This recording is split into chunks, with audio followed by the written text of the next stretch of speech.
What's up, guys? Welcome back to Miles TV. We got Faye here again, my co-host for... God, what did we decide the name was for this show?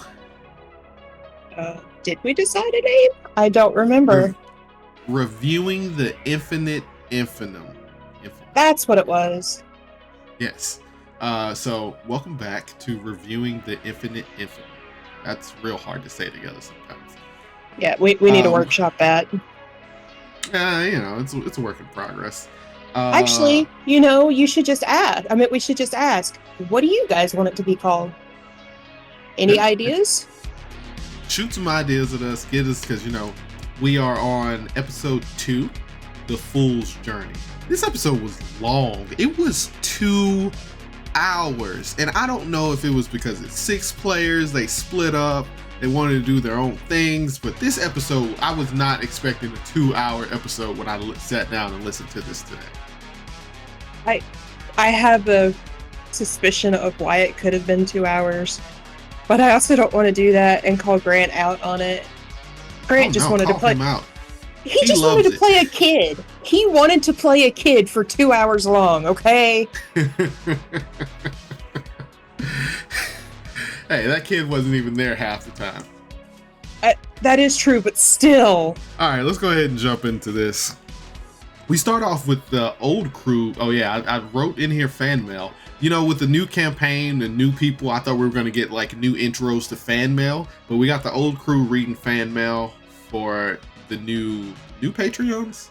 So yeah. I was kind of hoping that the new crew would be doing fan mail. But, I'm not going to get mad about more Grundle. I was about to say, maybe it'll be later on, but at the same time, I kind of like hearing the old crew. I was waiting for, Mordecai or Pork Sword to show up in that, but it didn't happen. Would have been funny. Pork Sword. Yes. We pick up with Callus meeting his boss. Dimitri is Callus's boss, and he is a Russian bear. Grant, I think you're stereotyping a little bit there. Hey, you know what? He did a really good Russian accent. Like, God, I don't know. Grant's been working on his accents, his voices. You can tell from campaign 1 early. I got somebody to listen to this, and they were like, Grant doesn't do voices, and now he's like, I'm back, and this time it's personal. His wife is probably annoyed because he just busts out in these voices, and she's like, really? Right now? You have to do that? I'm one of those people who doesn't like doing voices until it's showtime. So if you're in front of me, you'll never hear me do a voice. But as soon as I go into DM mode or player mode, it's like, oh, there's that voice. I remember they were talking about this in the Discord, but I thought they were talking about episode 1. I figured out they were talking about episode 2. The music was real loud. It was loud in both episodes, but I don't know, it wasn't as loud to me. Maybe it's just I tune it out and listen to the voices. I know Grant was trying to do like scary Russian accent or whatever, but I could not hear this bear talk with the music going, and I was just like, I had on my full headphones and I just could not hear anything. So I was like, yeah, the music was pretty loud here, in certain other places too, but I remember him saying something about it in Discord, and he was just like, yeah, I'm gonna turn the music down. He didn't listen to Cody. Cody advised him to turn the music down, and he was like, no, it's cyberpunk, pump it up. It's gotta be bumping. Yeah, the music is good though. At least it's good. It's none of that mid stuff that was Roger's band was playing. Leave Roger's band alone.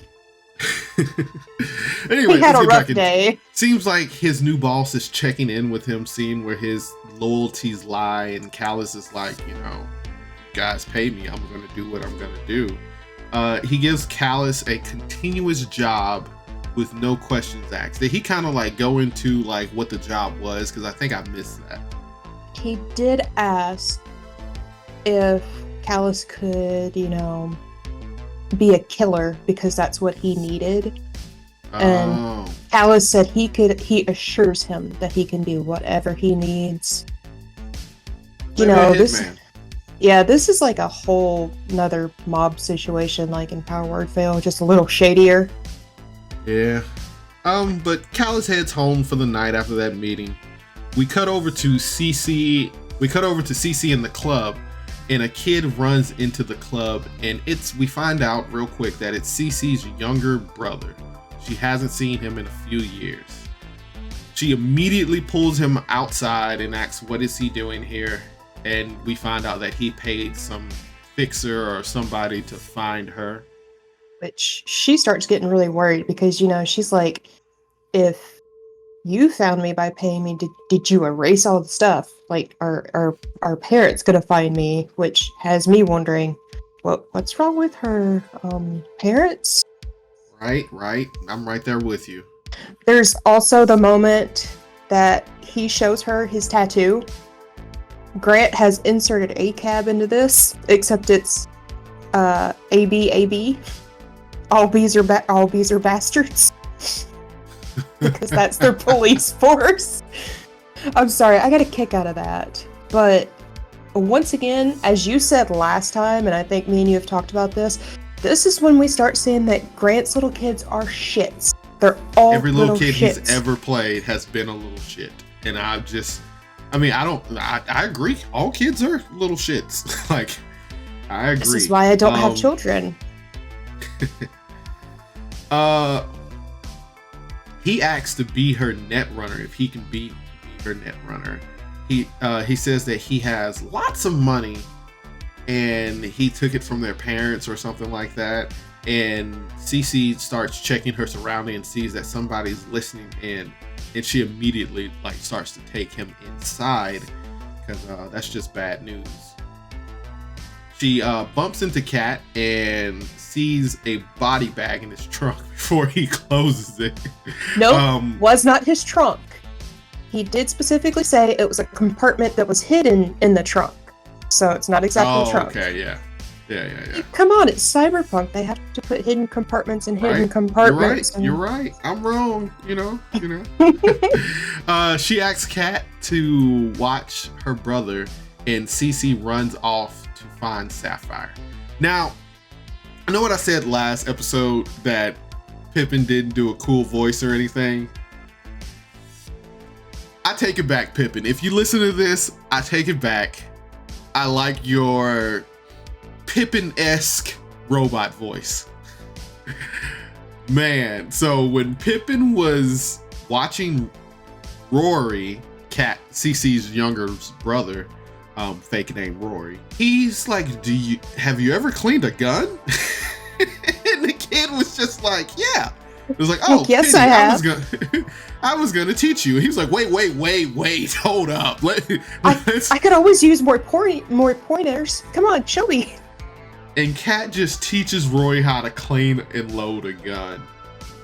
This was actually said in the Discord. I'm glad that Cece did not ask him to babysit Rory, because with him being a robot, I would think he would take it seriously and actually sit on him.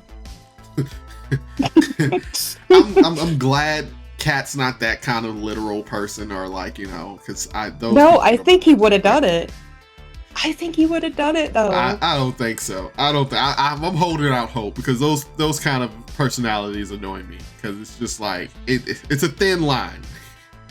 It's dry humor. Yeah. I mean, I have dry humor, so it is. Mm-hmm. Anyway, she asks Kat and Roy to teach the gun. Sapphire is in the med bay, and she comes with Cece to talk to her brother. They walk in with Kat teaching Rory how to handle a firearm, loaded and everything. Roger walks in, upset about visitors being over. He takes one look at Rory, and he's like, "Oh, so you can have people over and I can't? My bandmates can't come in here, but you got people in here?" I 100% agree with Roger. I don't get it. I do understand why Cece has him, their younger brother. She's not telling them this though, so it's not helping her case. If she'd just be honest and be like, "Hey, this is my younger brother. I don't know how the heck he found me." I get it. Right, we find out that Roger's looking for Kat so he can get a ride home. They tell Roger that Kat already left, and he runs after Kat to try to catch a ride home. Roger and Kat ride off together. Kat needs to make a quick detour first. Wait. Roger asks for food, and they head to a vending machine. Does Kat eat? No, I'm pretty sure he doesn't. He did get a burrito, though. Yeah, he did get a burrito. Maybe he's doing like a thing to try to fit in. Who knows? He just holds the burrito and puts it up to his screen, and the mouth appears, and he just doesn't eat it. Yeah, it pretends to chomp down on it, and he goes, "Oh, delicious." You know. That's why that meat stick was stale, because in his Yeah. glove compartment. Kat ends up heading to this mushroom forest, and it takes at least a couple of hours for them to get there. Roger decides to hop in the back seat, and Kat has like a makeshift bed back there that he sleeps in sometimes. Roger hops in there and gets a long night rest in a very comfy bed. Hold on. Wait. Pause. Roger is butt naked in this man's bed. I understand he's not a bed, he's a robot. But who sleeps naked in somebody else's bed unless you guys are like a thing? Which, if you two are, that's awesome, but I'm pretty sure it's not. I mean, when you're a superstar, you kind of do what you want. Superstar. Mm-hmm. Grant is setting Pippin up, and I feel it. Like, going to this forest and just dumping this body. Like, I'm just like, he's setting Pippin up, and Pippin's just going head first into this trap that Grant is setting. As Kat is driving, he sees that little boy that he saw before, and he brakes just in time before he hits him. The little boy comes up to the window and asks Kat, when is he coming home? And before or as... So, this is going to sound very strange, but there is an urban legend about a black dog. If you happen to see a black dog while you're driving, which I know he's seen it while they were outside the other club in the first episode, but if you see the black dog, it means something bad is about to happen, and it's trying to detour you, like, make you go somewhere else. Yeah. Which I'm not saying Grant's implementing that, but at the same time, is he? I don't know. Yeah, that's a good point. But the little boy, before Kat can respond to the little boy, he vanishes. Kat looks for these things called shroom toads. I would have really liked to get a view of these. But he looks for these things called shroom toads, and he finds some after a very long while of searching. He finds their den. He unloads the body and sees that the man's organs have been harvested. He looks at his chest. Then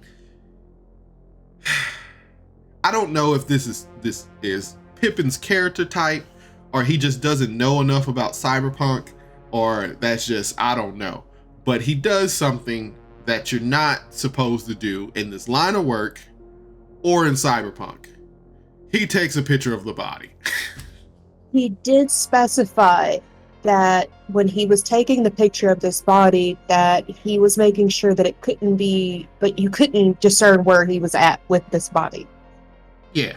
I will say that. So while I don't know a lot of the cyberpunk rules, I have talked it over with somebody. And also learning from you about how, everything is watching you. I do agree with you. He was a little naive to take this picture. And it gets worse later on. Yeah, it gets a lot worse later on. Pippin fell right into Grant's hands. Or maybe that's the way it's supposed to be played. Maybe. Yeah. He throws the body in, and he can hear the shroom toads start to devour or go after this body. Then he heads back to the car and gets in and starts to take Roger home. Kat ends. They get to Roger's house, and Roger wakes up.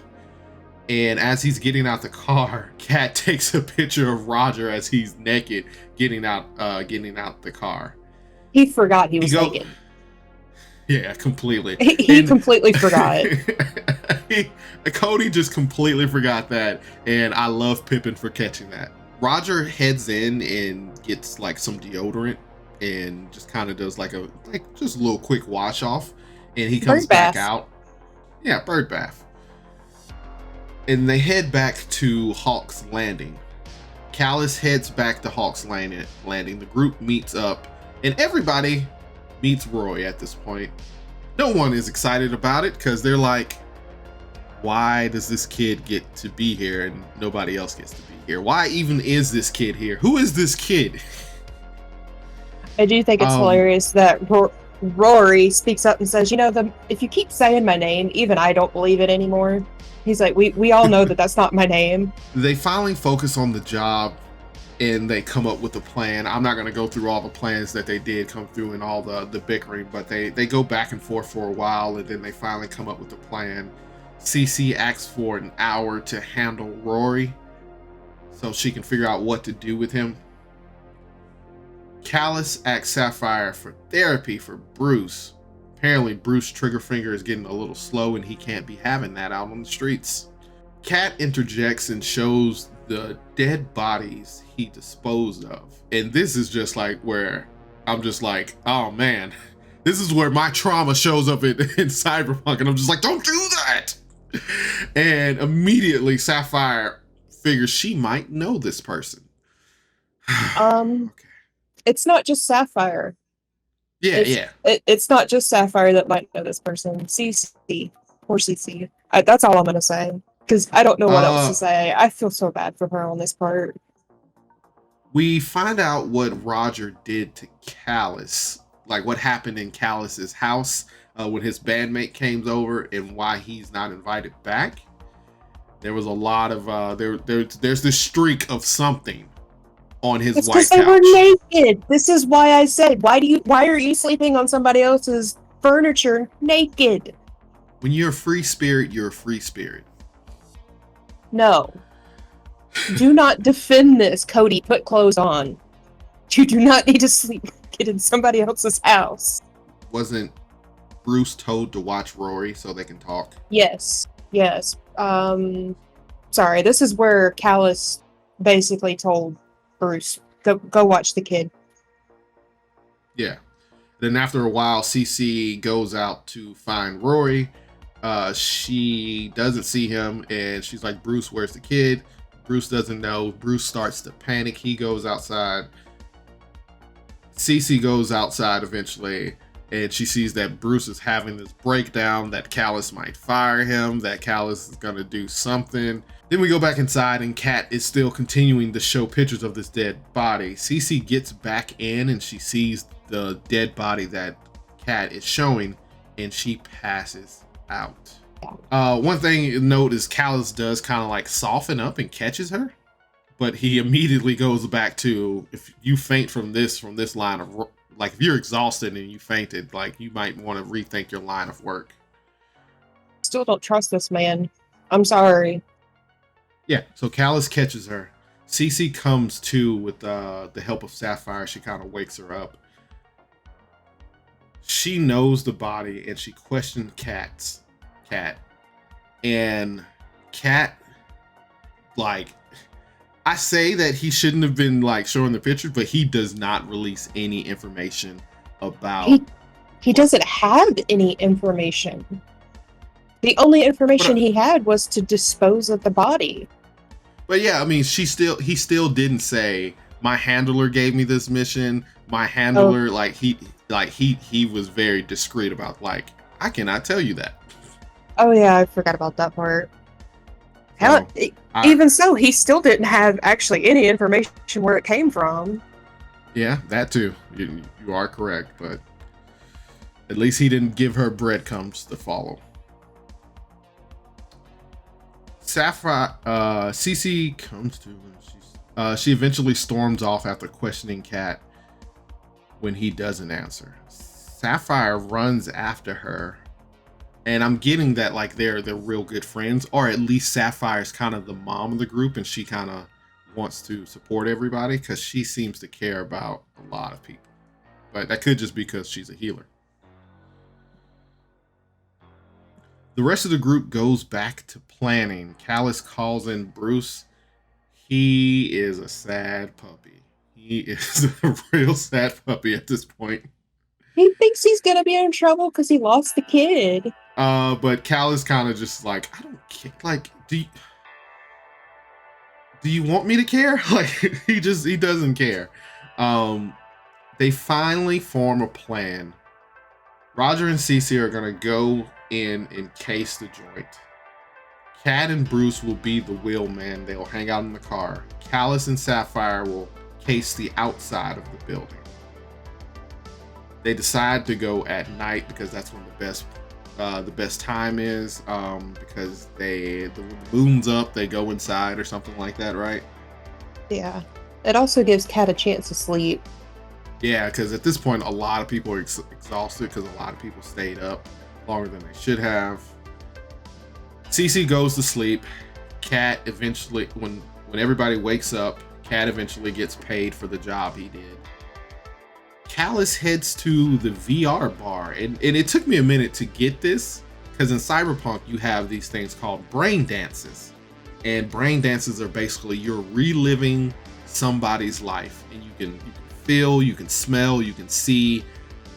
And Callus goes and do these brain dances, which are fairly expensive. So it kind of shows you that Callus has money. And he just relaxes to this, I forget where he was, but he relaxes to this brain dance. You know, I'm getting a lot of Black Mirror vibes from this. I don't like it. Now that I'm thinking about it, yeah, I do not like this so far. Oh no. Roger studies these people and tries to pick out the perfect fit for the night.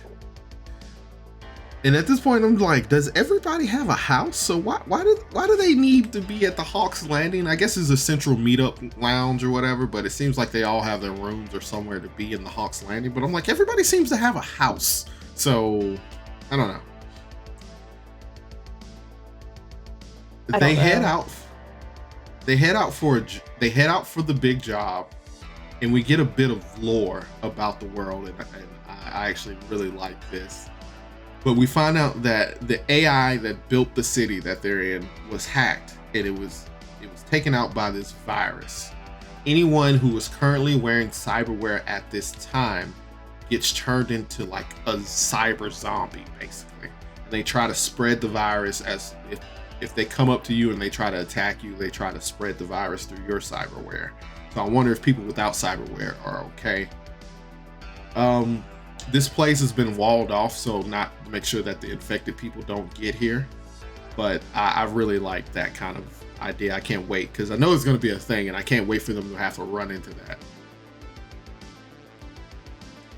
Eventually, they pull up to this tower club, this club that's like a really tall tower and everything. It's called the Rusted Thunder, which is actually a really cool name. Okay, I have to interject because I just thought about this. It's a tower club. In campaign 1, there was the tower. Remember? Of the Dreamers? Oh, yeah. I mean, I know it's not the same thing, but I do know from listening to the end, or like whenever you're listening to Liamon's Tiny Chat, Grant says that he has implemented the tower, and I can't remember the elf's name that does the readings, but she's always been in his story, and she appears in the one that we haven't even heard. So seeing that it's now called, it's a tower club, because I actually missed that part. I knew the name of it because I was making fun of the name of it because it said it's Rusted Thunder. World of Warcraft has a thing that where the orcs scream blood and thunder, so my brain, I went there. Yeah. Callus and Sapphire head off to case the outside of the club. I'm shipping Callus and Sapphire for some reason. I mean, I don't hate it. I don't love it, but I don't hate it. I disagree with you. I am shipping people, but I ship Sapphire and Cece. I understand it looks more like a big sister thing, but at the same time, no, I could see them being more. I did see that more as a big sister thing, but I mean, I don't hate it. CC and Sapphire can be a thing, but I do like angry Doberman and what is CC? What is Sapphire? She's a Ketic, the feline. That would be perfect. Panther. That would be perfect. That's why they fight so much. I Yes, just got that. They fight like cats and dogs. Yeah. People start to go into this club like clockwork when the moon is out and the start of the raid's high. They file into this club. So Callus and Sapphire are going to stick out at this point, so they decide to go sit back in the car. CC and Roger take this opportunity to head into the club. They aren't allowed to bring in weapons, as Roger finds out that he has this big hand cannon, and he goes back to the car and he throws it in the window. and everybody's like, did he just throw a loaded gun in there? Hey, Kat pointed out that the safety was on. Kinda. When they walk in, everybody looks at them, and everyone else has a weapon. Roger, we find at this point that Roger will complain about anything. He loves to complain. They head into the club and they move onto the dance floor. They see this butt naked guy from the photo. He is known as the dealer. He's the only one.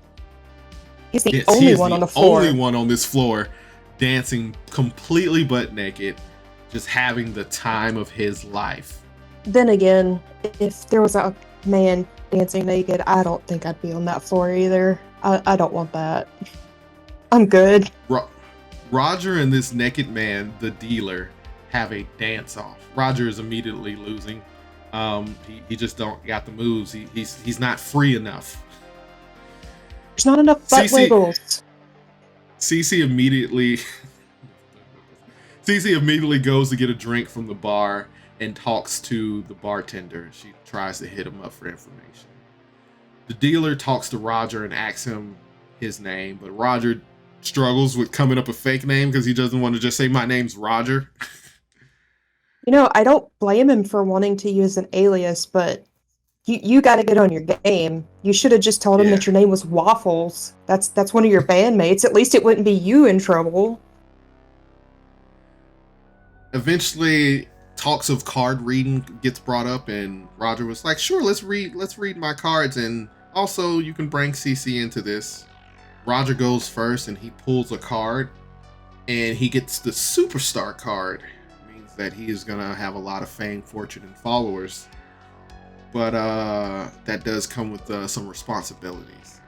Yeah, what is he gonna do with this fame, fortune, and followers? Right.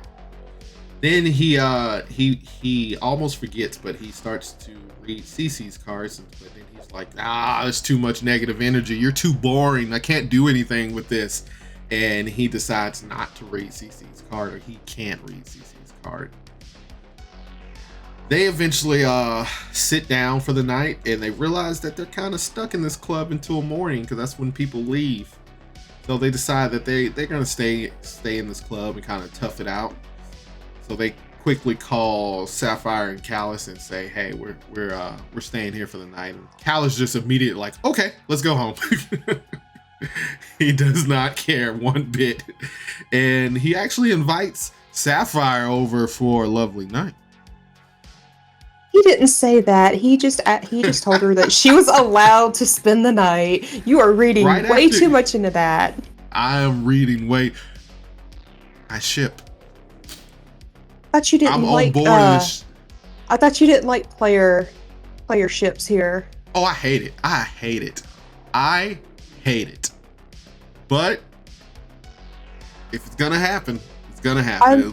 I mean, I guess if it's gonna happen, it's gonna happen. But I just, you're reading way too much. This is episode 2. He's offering her a place to stay, and it's only because he knows she's not like Roger, and she's actually clean. She's not going to leave streaks on his couch. I'm going to withhold that comment. Anyway, guys, that's where the episode ends. What do you think about this episode? I like the episode. I mean, we're learning about the types of roles you can use.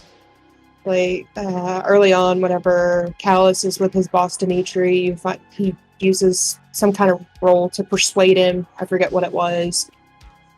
It's different roles. They're used for different things. There's a lot of information. I'm enjoying the world building. I don't trust a single person. So I don't know what, other than, enjoying the episode for what it is. I don't know. It's like I can't trust anybody because of the stuff that I do know about this game. I will say this though. The first campaign wasn't that far off from Shadowrun. I played Shadowrun. It's kind of like Cyberpunk, but not as hardcore. But the first campaign wasn't that far off from Cyberpunk. All they were missing was some of the roles. Like they could have easily switched the system to Shadowrun. I don't want to keep saying that. Cyberpunk, and I would have been like, oh, okay, this is still the same game. Yeah. But I enjoyed this episode. I do have a little bit of gripes for the second episode. One, the music was too loud, and the music that was used whenever Cece was talking to her brother, I absolutely loved it. I don't know who picked that, but that was amazing. I don't think it might have been the louder music out of everything, but I like that. But despite all my gripes, this was a really good episode. I know it's a little jarring because I've played Cyberpunk for a while, so I know it's a little jarring to like get a new system that you've never heard of before and have to figure it out or have to listen to people figure it out. So I know that's a lot, but the role play is really good. Like everybody here seems like a great role player. Everybody seems like they mesh well together. I can't wait to see where this goes. It's like amazing. I want to know about this moon situation. Are these people werewolves? Is that what this is? We have zombified cyber werewolves. Yep, and so I'm just interested in it all, the lore, just everything. Just it seems really fun. So what would you score this episode? I'd score a solid, 7. Because we haven't seen actual combat yet. I mean, we haven't seen actual combat yet, but there's a lot of lore. Cyberpunk combat is rough. It is rough. I'm waiting on it, but I will say this before you rate it. There's one thing I'm waiting on, and hopefully we get it next episode because they are going back to Callus's house. I can't wait to hear what his house looks like. Like, is it going to be a huge mansion, or is it going to be like a small minimalist apartment? Yeah. I myself, what I would rate it at is I was kind of stuck between a 7 and an 8. Because, like I said, the music, the information, like with the new system. It was great, but I will have to go with 7 out of 10 for episode 2. It was still a really great episode. There's just little tweaks need to be changed, and there's no hate. It was still amazing. Yeah, there's no hate at all. It's just it was a lot of info, and that was a long episode. It was a really long episode, but when I booted it up, I was like, oh god, like. But even though it was a lot of information and it was 2 hours long, the dealer kind of makes up for the whole thing. I mean, come on, naked man dancing, just old man naked dancing. I mean, I didn't have to actually see it. I just had to imagine and go, nope, I'm done. But still. Well, guys, this has been reviewing the Infinite Infinitum, and I appreciate you guys tuning in and checking us out. Leave a comment, subscribe, shout us out in the Discord if you're watching. Let us know. But as always, give us name suggestions. Yeah, we need name suggestions. But we hope that you have a nice night. Have a good night. Have a good night. Bye. Bye.